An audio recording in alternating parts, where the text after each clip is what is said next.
Ingridi bere birramonaren egunerokoa oparitzen diote.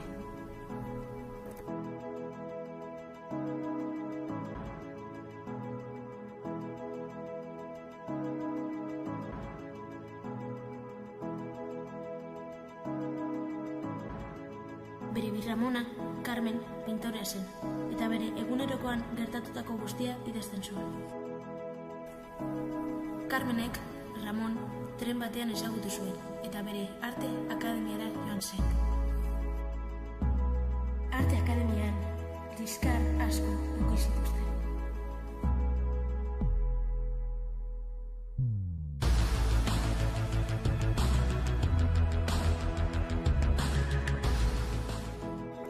Ramonek margotzen jarraituko du?